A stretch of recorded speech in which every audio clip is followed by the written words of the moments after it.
Assalamualaikum warahmatullahi wabarakatuh. Perkenalkan, nama saya Ahmad Habibie Muyono dengan NPM 2230109108 dengan Fakultas Ilmu Administrasi, jurusan Administrasi Publik. Ini kita review buku manajemen pelayanan publik. Ya, ini yang tahun 2017. Oke, kita reviewnya dari bab 1 yang pengantar sampai ke bab 6. Yang terakhir bab 6 itu good governance. Oke, kita ke bab pertama yang pengantar, pendahuluan ini. Pendahuluan ini yang A, latar belakang.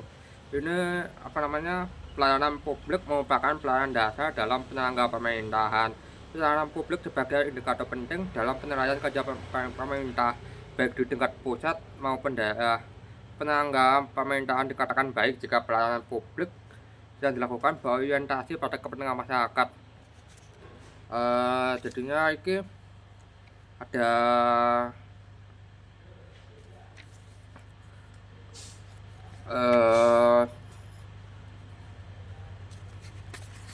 di bagian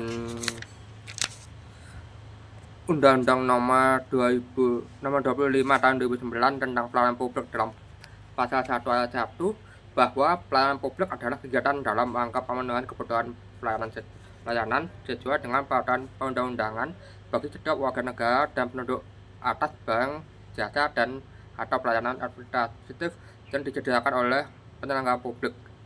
Dipertegas pula pada ayat 7 bahwa tanda pelayanan adalah tolok ukur yang dipergunakan sebagai pedoman penyelenggaraan pelayanan dan acuan penilaian kualitas pelayanan sebagai kewajiban dari janji penyelenggara kepada masyarakat dalam rangka pelayanan yang berkualitas, cepat, mudah, terjangkau, dan terukur.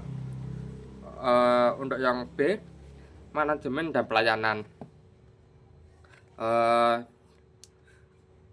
Setiap organisasi mempunyai kerangka dasar untuk melakukan kegiatan organisasi sesuai dengan tujuan yang diharapkan. Ada pemimpinan, sarana prasarana, sumber daya manusia, dan pendanaan sebagai satu kesatuan yang tidak dapat dipisahkan satu sama lainnya. Kesemuanya itu berada pada posisi yang seimbang dalam lingkaran manajemen dan sistem yang ada sesuai dengan kebutuhan organisasi. Seluruh komponen organisasi tersebut dijalankan berdasarkan sistem yang dibangun. Organisasi merupakan wadah yang mengorganisir seluruh komponen organisasi untuk bekerja sesuai dengan tugas pokok dan fungsinya. Dalam organisasi ada sistem yang dijalankan oleh seorang pemimpin untuk melakukan berbagai tindakan organisasi agar tercapai tujuan yang diharapkan bersama. Ada proses manajemen yang dijalankan dalam sebuah organisasi. Organisasi publik kaitannya dengan proses manajemen publik baik secara teori maupun praktik. Organisasi publik harus dikelola dengan manajemen publik karena orientasi yang dibangun adalah public service atau untuk kepentingan publik dan masyarakat. Walaupun secara prinsip tidak ada bedanya dengan manajemen lainnya, tapi manajemen publik mempunyai kerangka konsep yang berbeda karena orientasinya jelas berbeda.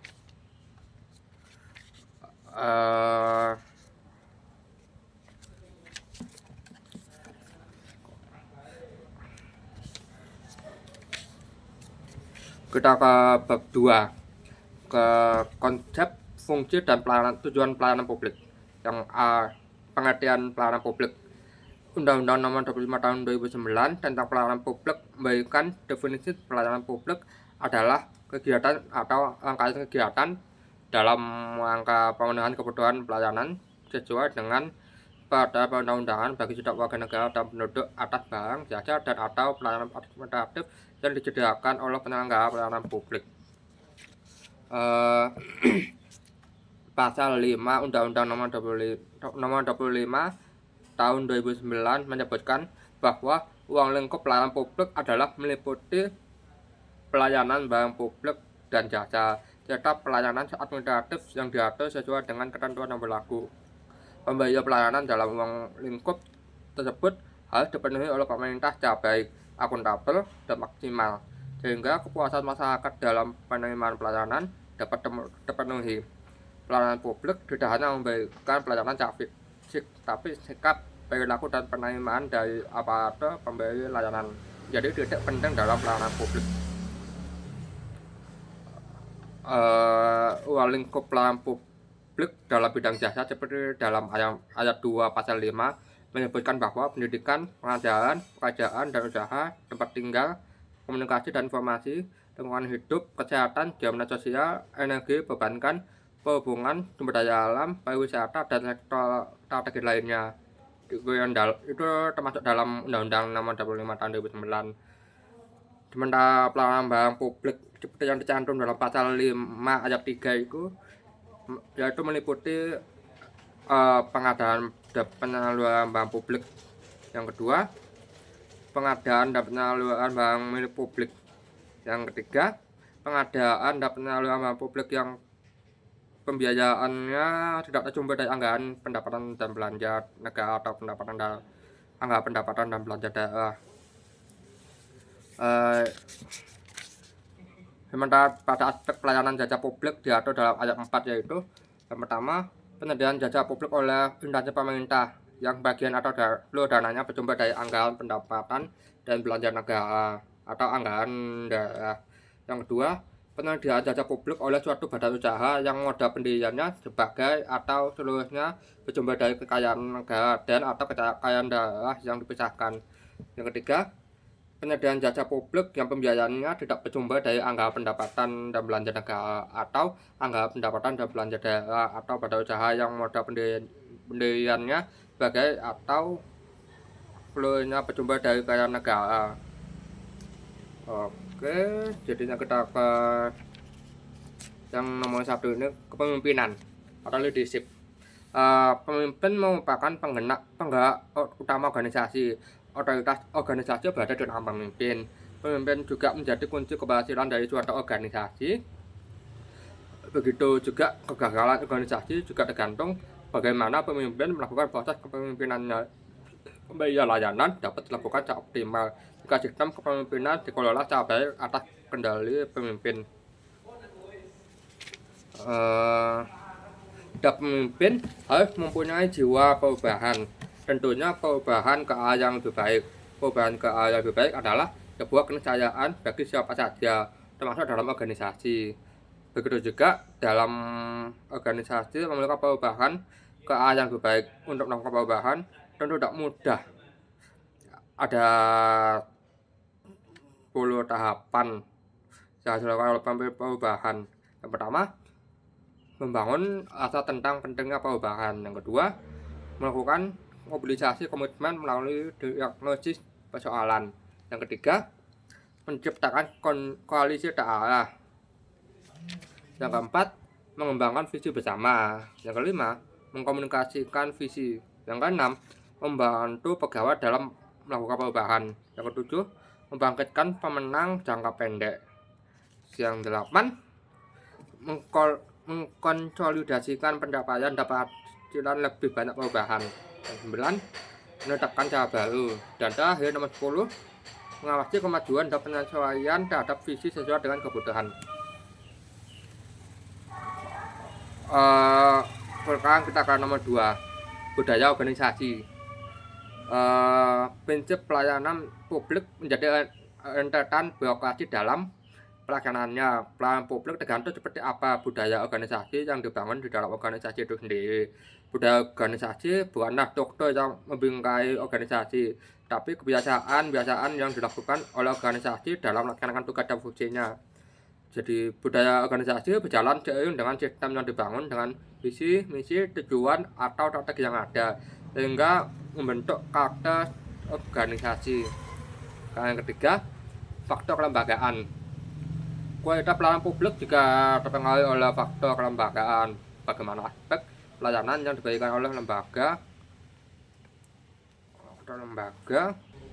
akan mempengaruhi aspek pelayanan yang diberikan. Sumber daya aparatur yang berada dalam sebuah lembaga menjadi bagian penting dalam proses pelayanan. Tapi pengaturan dan penerapan tanda pelayanan diberikan secara legal formal oleh lembaga. Lembaga yang mempunyai otoritas penting dalam pemberian pelayanan. Jika lembaga mempunyai sistem dan tata kelola yang dengan baik, serta pengaturan terhadap manajemen organisasi sudah dikelola secara profesional, maka pelayanan yang tidak diberikan juga akan menjadi baik. kebaikan pelayanan tergantung bagaimana lembaga menerapkan peraturan dan ketentuan yang ada dalam organisasi. Oke, kita yang keempat, tata kerja. Tanda operasional prosedur atau SOP adalah media utama dalam sebuah organisasi. SOP atau tata kerja adalah bagi organisasi dalam menjalankan seluruh aspek kegiatan keorganisasian sebagai pagar dalam menjalankan aktivitasnya. Tentunya organisasi harus diukur dalam kinerjanya. SOP diperlukan bagi aspek terpenting untuk memberikan tata kerja yang maksimal bagi siapa saja yang menerima outputnya. Pelayanan publik akan menjadi lebih baik jika dalam organisasi tersebut terdapat SOP di dalamnya. Yang kelima, tanda pelayanan. Lain SOP atau tata kerja organisasi, tanda pelayanan menjadi bagian yang tidak bisa diabaikan dalam aspek pelayanan publik. Optimalisasi pelayanan publik juga terpengaruhi oleh tanda pelayanan yang diberikan. Tanda pelayanan meliputi tanda waktu penyelesaian, tanda biaya, persyaratan prosedur, dan dasar hukum pelayanan. Kita yang keenam, pengelolaan pengaduan masyarakat. Sebagai bentuk terhadap aspek pelayanan publik dan bentuk kerjasama yang baik antara masyarakat dengan pemerintah, pengaduan masyarakat harus fasilitasi secara baik. Pengaduan merupakan bentuk laporan dari masyarakat terhadap aspek pelayanan yang diberikan. Masyarakat sebagai penerima layanan harus diberikan uang yang seluas-luasnya untuk melaporkan berbagai proses yang dilakukan dalam proses pelayanan publik. Tentu pengaduan masyarakat ini harus dikelola secara baik dan transparan. Pengelolaan pengaduan masyarakat bisa melalui online, SMS atau website dan difasilitasi oleh pemerintah. Begitu juga pada tempat-tempat tertentu juga diberikan kotak saran bagi masyarakat untuk menyampaikan masukan saran maupun kritikan. Oke, kita ke bagian nomor 7, pengendalian dan evaluasi. Pelayanan publik bagian dari sebuah sistem yang dibangun dalam organisasi. Penyelenggaraan pelayanan tentunya harus melakukan pengendalian dan evaluasi untuk menjadi lebih baik. Pengendalian dan evaluasi merupakan sebuah sistem yang membangun organisasi. Artinya bahwa setiap proses pelayanan yang diberikan harus tentu dilakukan evaluasi dan monitor. Tujuannya adalah untuk memperbaiki segala bentuk kekurangan dan kelemahan yang terjadi. Begitu juga untuk memperkuat kelebihan dan kemajuan yang sudah ada. Kita yang ke nomor 8, dana dan prasarana. Pelayanan publik tidak serta-merta yang berkaitan dengan apa yang diberikan oleh aparatur kepada masyarakat yang menerima pelayanan. Sarana dan prasarana merupakan salah satu bagian penting dalam pemberian pelayanan. Gedung yang memadai misalnya akan memberikan keleluasan dan kenyamanan bagi masyarakat yang akan meminta pelayanan. Kebersihan dan tata ruang yang memadai adalah bagian yang tidak bisa terpisahkan dalam melayani masyarakat. Kebersihan berpengaruh kepada rasa betah masyarakat yang menunggu proses pelayanan. Walaupun lama dan nanti, karena kenyamanan, ruang tunggunya dan bersihnya lingkungan akan membuat masyarakat menikmati berbagai proses yang dilakukan. Selain itu, bagi masyarakat yang berkebutuhan khusus perlu diberikan tempat khusus. Misalnya penyandang cacat harus diberi ruang pelayanan yang khusus pula. Perlakuan khusus kepada orang berkebutuhan khusus adalah bentuk keharusan bagi penyedia pelayanan publik. Hal itu merupakan bentuk pemberian pelayanan yang prima. Sudah selayaknya mereka diperlakukan khusus dan beri ruang yang khusus pula. Ke-9, penggunaan teknologi informasi. Teknologi informasi saat ini menjadi kebutuhan masyarakat secara umum. Indonesia merupakan pangsa pasar yang sangat besar dalam penggunaan teknologi saat ini. Bahkan salah satu masyarakat terbanyak yang menggunakan teknologi dan informasi. Para investor mengincar pasar Indonesia sebagai salah satu pasar yang sangat menjanjikan dalam pemakaian teknologi. Perkembangan teknologi juga semakin pesat dan terus mengalami peningkatan. Teknologi sudah menjadi kebutuhan bagi masyarakat saat ini. Semakin semangatnya teknologi yang berkembang saat ini dan semakin tingginya penggunaan teknologi, sudah saatnya teknologi masuk dan berkembang pada penyedia pelayanan publik. Pelayanan publik adalah dari masyarakat untuk masyarakat dan oleh negara. Dan masyarakat, apa yang menjadi kebutuhan masyarakat. Pemenuhan kebutuhan masyarakat akan bentuk dan proses pelayanan adalah sebuah keharusan. Kecepatan pelayanan adalah bagian dari yang disediakan oleh masyarakat dalam pemberian pelayanan. Untuk masyarakat, tentu setiap pelayanan yang diberikan adalah untuk masyarakat. Sebagai penerima pelayanan, setiap pelayanan yang disediakan adalah hanya untuk masyarakat. Pelayanan itu milik masyarakat. Pemerintah menjadi fasilitator terhadap aspek seluruh pelayanan tersebut. Negara harus menyediakan kebutuhan pelayanan masyarakat sehingga pelayanan bersifat baik dan memuaskan. Oke, kita ke nomor 10. Pengelolaan sumber daya manusia. Sumber daya manusia dalam instansi pemerintahan menjadi aktor utama dalam pemberian pelayanan. Kompetensi dan kualitas sumber daya manusia menjadi taruhannya. Aspek pendidikan menjadi salah satu indikator kompetensi dan kualitas itu sendiri. Kompetensi yang dimiliki berdampak pada pemberian pelayanan. Sumber daya manusia yang kompeten akan memberikan pelayanan secara baik dan sesuai dengan standar pelayanan yang sudah ditentukan. Begitu juga sebaliknya, keberadaan informasi birokrasi yang ditegakkan oleh pemerintah dari tingkat yang paling bawah hingga pemerintah pusat. Salah satu unsur utamanya adalah peningkatan kualitas sumber daya manusia. Berkembangnya kebutuhan sumber daya manusia yang andal dan berkualitas dalam pelayanan publik menjadikan pemerintah terus melakukan perbaikan dan pembenahan dalam beberapa aspek. Oleh karena itu, Undang-Undang Nomor 5 Tahun 2014 tentang Aparatur Sipil Negara menjadi dasar dalam meningkatkan kualitas sumber daya manusia. Aparatur. Menurut Undang-Undang Aparatur Sipil Negara atau ASN yang tertuang dalam pasal 6 dan 7 bahwa aparatur sipil negara adalah pegawai negeri sipil dan pegawai pemerintah dengan perjanjian kerja. PNS adalah pegawai yang diangkat sebagai pegawai tetap oleh pejabat yang berwenang dan memiliki nomor induk kepegawaian secara nasional. Sementara PPK adalah pegawai yang diangkat dengan perjanjian kerja oleh pejabat di atasnya sesuai dengan kebutuhan instansi pemerintah dan kompetensi yang dimiliki dalam isi jabatan negara. Oleh karena itu, pentingnya untuk digarisbawahi bahwa sumber daya aparatur dalam hal ini adalah aparatur sipil negara merupakan indikator dan menjadi pemain penting dalam penyelenggaraan pelayanan publik pada instansi pemerintah. Kompetensi dan kualitas aparatur harus menjadi perhatian serius dalam melakukan rekrutmen. Aspek pendidikan juga mempengaruhi kompetensi yang dimilikinya, sehingga bentuk rekrutmen harus dibenahi secara keseluruhan. Ketentuan rekrutmen harus mengacu pada aspek kebutuhan, kompetensi, dan kualitas pendidikan, sehingga aspek pelayanan publik dalam penyelenggaraan negara dapat berjalan dengan baik.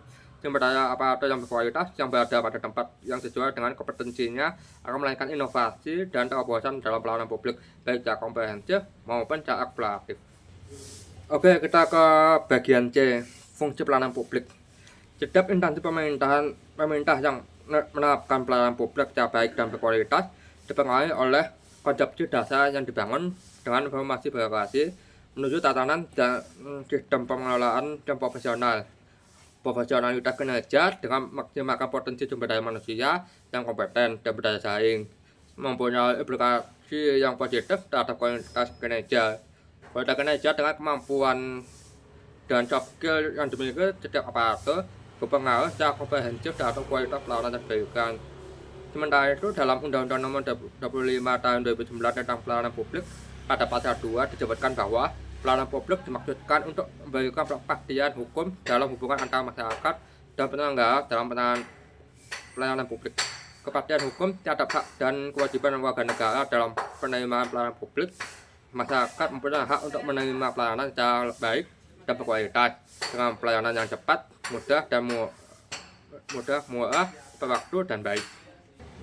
Asas pelayanan publik yang tertuang dalam pasal 4 Undang-Undang Nomor 25 Tahun 2009 tentang pelayanan publik disebutkan bahwa penyelenggaraan pelayanan publik berasaskan pada kepentingan umum, kepastian hukum, kesamaan hak, keseimbangan hak dan kewajiban, keprofesionalan, partisipatif, persamaan perlakuan atau tidak diskriminatif, keterbukaan, akuntabilitas, fasilitas dan perlakuan khusus bagi kelompok rentan, ketepatan waktu dan kecepatan, kemudahan dan keterjangkauan.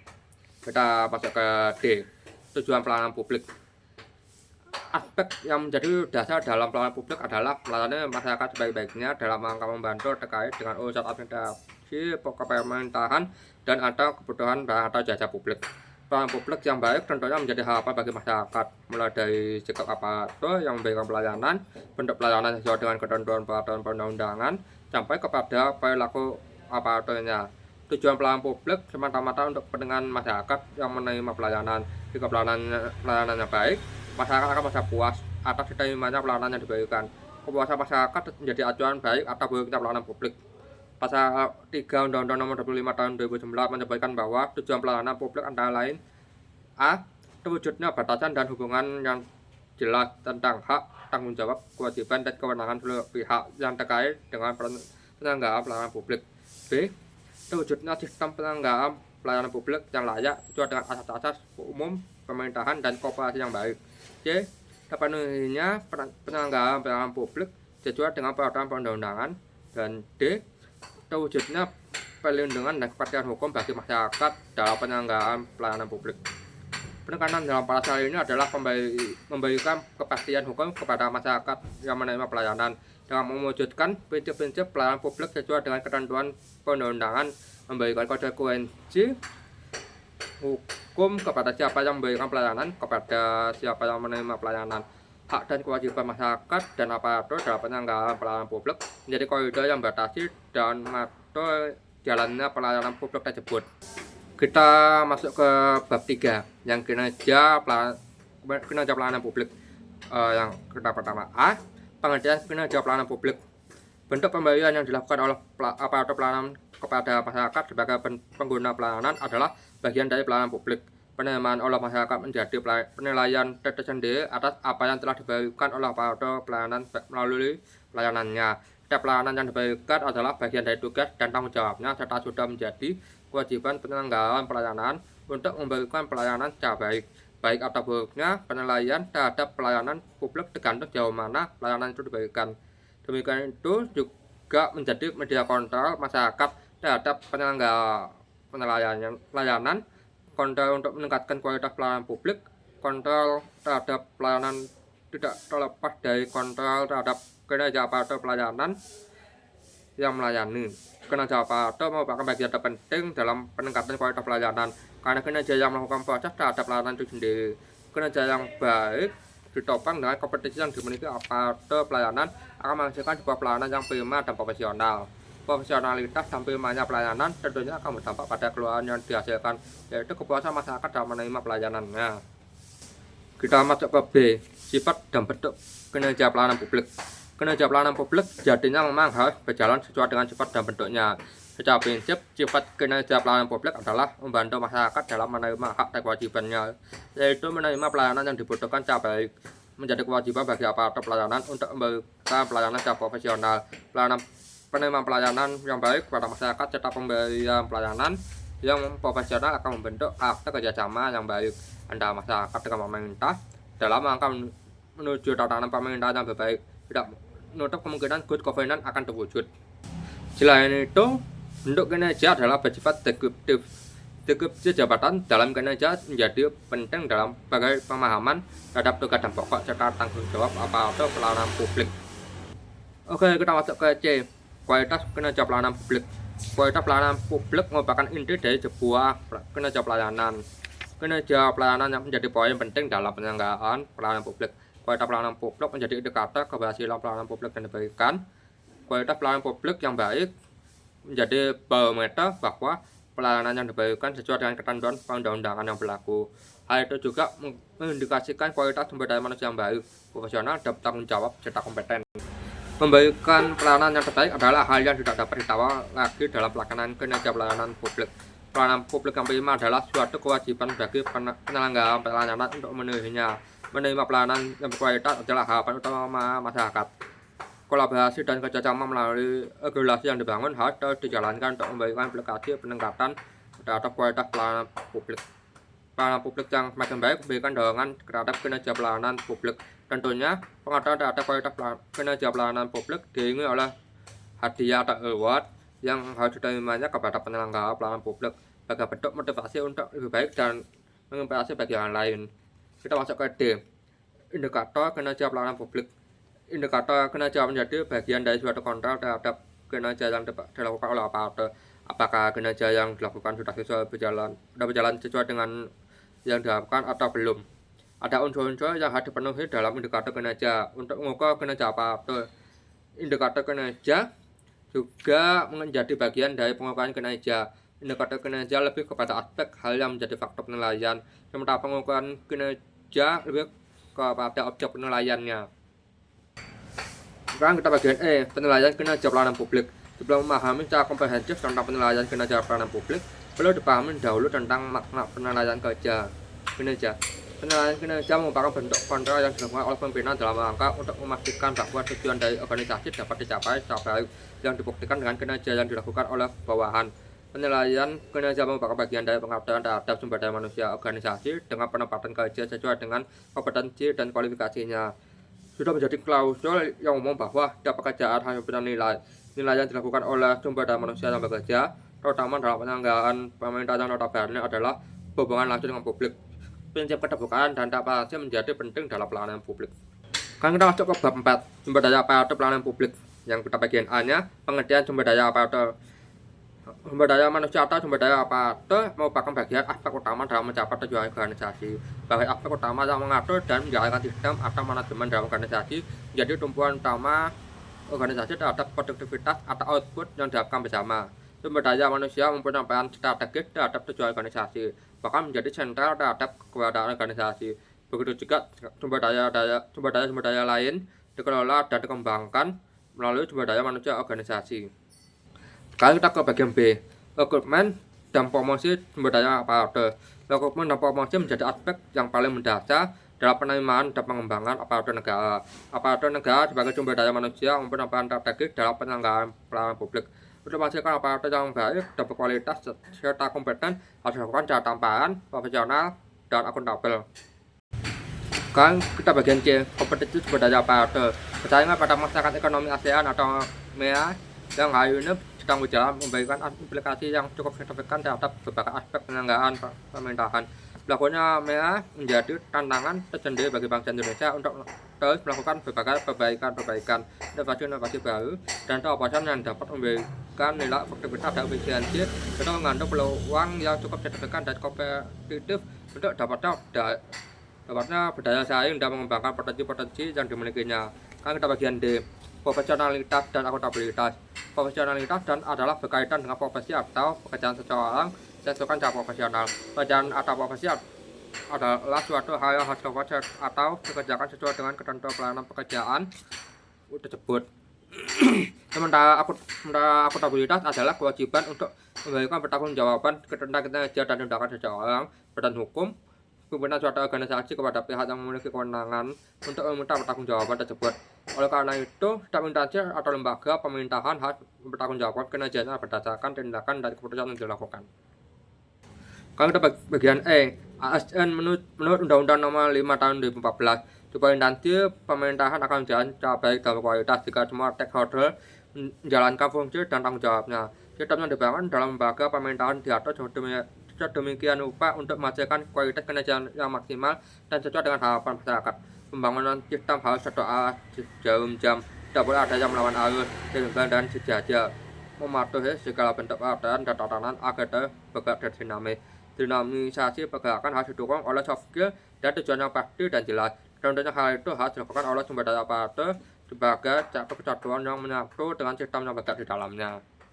Sekarang kita ke bab 5, informasi birokrasi pelayanan publik. Yang bagian A ini, informasi birokrasi sebuah kebutuhan. Menurut Kamus Terbaru Bahasa Indonesia tahun 2008, informasi adalah perubahan untuk kebaikan suatu masyarakat atau pemerintahan.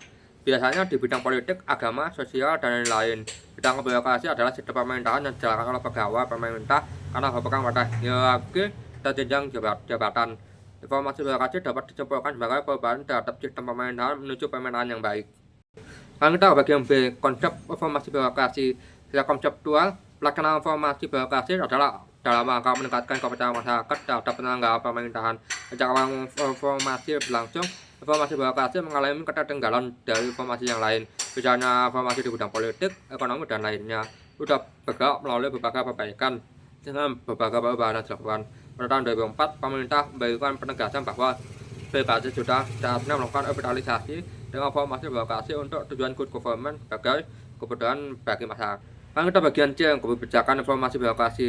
kebijakan informasi birokrasi pada seluruh unsur di pemerintahan, baik di pemerintah pusat maupun pemerintah daerah, memberikan peluang cukup signifikan untuk meningkatkan dan mengembangkan aparatur negara lebih baik dan berkualitas. Peningkatan kualitas aparatur tidak hanya bersifat vertikal, tapi aspek horizontalnya juga menjadi bagian dari pengembangan sumber daya aparatur. Bagian instrumen untuk mengefektifkan informasi birokrasi melalui Kementerian Pendayagunaan Aparatur dan Informasi Birokrasi sudah dilakukan sebagai upaya untuk meningkatkan capaian informasi birokrasi.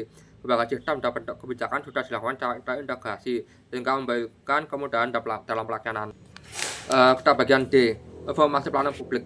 Perspektif masyarakat terhadap kondisi birokrasi saat ini masih sangat rendah. Berbagai aspek dan faktor banyak disebutkan dalam beberapa literatur dan hasil penelitian, mulai dari pelayanan yang berbelit-belit sampai pada masalah korupsi. Persoalan dan permasalahan birokrasi seakan-akan sudah menjadi budaya yang tidak baik yang dilakukan secara terorganisir dan terstruktur. Daharan juga banyak yang mengatakan bahwa mendapat para birokrat masih lemah. Formalitas kinerja dalam birokrasi masih menetap dalam diri aparatur yang ditandai dengan aktivitas kinerja hanya sebagai rutinitas belaka. Sekarang kita bagian bab 6, good governance. Pengertian good yang bagian A, pengertian good governance. UNDP mendefinisikan bahwa good governance adalah the exercise of political, economic, and administrative authority and nation affairs at all level, atau penahapan kekuasaan politik, ekonomi, dan administratif untuk mengelola urusan suatu bangsa pada semua tingkat. Sementara Bank Dunia mendefinisikan adalah sebagai the way that power is used in managing economic and social choice for development of society. Artinya adalah cara kewenangan pemerintah digunakan dalam mengelola sumber daya ekonomi dan sosial untuk pembangunan masyarakat. Prinsip penting dalam penyelenggaraan pemerintah adalah good governance atau pemerintahan yang baik. Good governance sebagai tujuan utama dalam penyelenggaraan pelayanan kepada masyarakat. Sebagai tujuan atau goal, tentunya good governance membutuhkan sebuah proses penyelenggaraan pemerintahan yang berkualitas, profesional, dan akuntabel. Sekarang kita bagian B, konsep good governance. Good governance adalah salah satu tujuan penting dalam penyelenggaraan pemerintahan. Dalam lembaga atau instansi pemerintahan saat ini belum berlomba dalam melaksanakan penyelenggaraan pelayanan untuk menjadi yang terbaik dengan capaian good governance, menjadikan program kerja sesuai dengan visi dan misi pemerintah, melaksanakan pelayanan secara profesional dan lain sebagainya.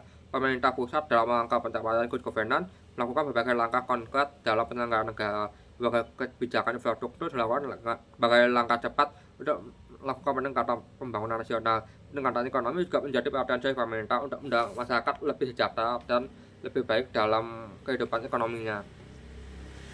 Sekarang kita bagian C, aktualisasi pelayanan publik dalam good governance. Good governance dalam pencapaiannya harus didukung oleh public service sebagai orientasi dalam penyelenggaraan pelayanan. Pelayanan publik menjadi bagian penting dalam pencapaian tujuan pemerintahan yang baik. Bahkan pelayanan publik menjadi indikator penting dalam rangka good governance. Butuh aktualisasi pelayanan publik sebagai salah satu aspek mendasar untuk pencapaian tujuan pemerintahan yang baik. Sekarang kita bagian D, orientasi good governance melalui informasi birokrasi.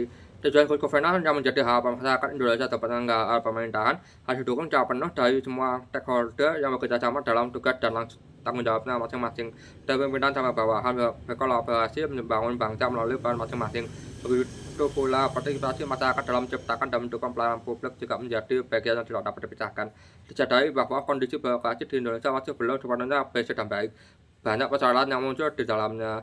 Korupsi birokrasi masih menjadi permasalahan besar dalam kehidupan birokrasi Indonesia. Pelayanan yang lemah juga masih menjadi persoalan serius dalam birokrasi. Lemahnya sumber daya manusia yang ada serta sarana prasarana yang belum memadai menjadi bagian dari faktor lemahnya sistem birokrasi. Sekarang kita bagian E, good governance sebagai goal atau tujuan. Tatanan pemerintahan yang baik adalah memberikan kepuasan dalam bidang pelayanan publik, bersih dari korupsi, kolusi, dan nepotisme. Penyelenggaraan pemerintahan yang baik sesuai dengan kepentingan masyarakat dan sistem pengelolaannya profesional. Good governance sebagai tujuan dalam penyelenggaraan pemerintahan membutuhkan berbagai konsep dasar dalam pengembangan sistem manajerial, instansi pemerintahan, pengelolaan sumber daya manusia yang komprehensif, kualitas sarana prasarana yang memadai, sebagai penunjang terhadap kinerja aparatur serta aspek kepemimpinan yang visioner. Tujuan akhir dari sistem pemerintahan adalah good governance, yaitu tatanan pemerintahan yang baik dalam segala aspek. Oke, begitu saja review dari buku saya, dan minta maaf kalau ada kesalahan. Oke, terima kasih.